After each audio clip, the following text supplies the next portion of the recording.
చేయాలి. ఆయుర్దాయం కోరుకుండేవాడు దూర్వాయుగ్మం గరిక దాంతో పూజ చేయమన్నాడు. ఈ దూర్వ అనేటువంటిది వేదం కూడా ప్రశస్తించినటువంటిది.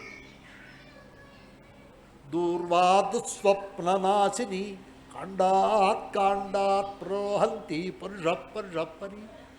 అది ఎటువంటిదంటే వంశం నిలవాలి, దూర్వాలతో పూజ చేయమన్నాడు.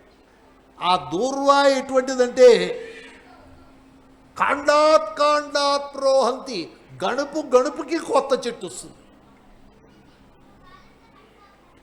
సమస్త విధములైనటువంటి పాపముల్ని పోగొట్టదగినటువంటి శక్తి కలదు.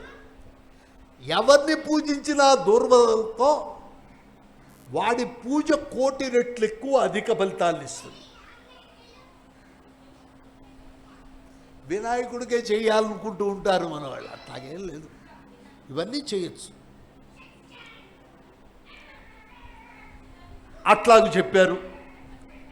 అట్లాగే కుమారులు కావాలనుకున్నవాడు దుత్తూర పుష్పాలతో పూజ చేయమన్నాడు. అంటే ఉన్మత్త పురుషులు.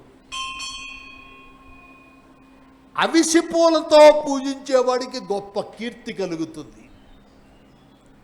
తులసితో పూజిస్తే ముక్తి లభిస్తుంది, భుక్తి ముక్తి. జిల్లేడు పూలు పరాక్రమాన్ని ఇస్తాయి. ఎర్ర కలువలతో చేస్తే అట్లాగే ఉత్తరీయుడితో చేసిన ఆ మంచి పరాక్రమాన్ని అందిస్తాయి. గులాబీ పూలతో పూజిస్తే మన శత్రువుకి మృత్యువుని కలగజేస్తుంది. ఎర్ర గన్నేరు పుష్పాలతో పూజిస్తే రోగాల్ని పోగొడుతుంది. జాజి పూలతో పూజిస్తే వాహనాలు, కార్లు గిల్లు వస్తాయి. అవిసి పూలతో పూజించేవాడు విష్ణువుకి చాలా ప్రీతుడవుతాడు. శివుణ్ణి పూజించాలి, విష్ణువు ప్రేమిస్తాడు. జమ్మి పత్రితో పూజించేవాడు ముక్తిని పొందుతాడు. కాశీలో ప్రతి ఇంట్లోనూ జమ్మి చెట్టు ఉంటుంది. వాళ్ళు చిన్న కుండీలో పెంచుతారు.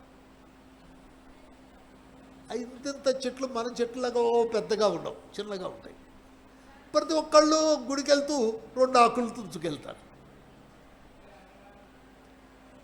అవి సమర్పిస్తూ ఉంటారు. అంత గొప్పది జమ్మి. మల్లెపూలతో బాగా పూజిస్తే పతివ్రత అయినటువంటి భార్యను అనుగ్రహిస్తాడు.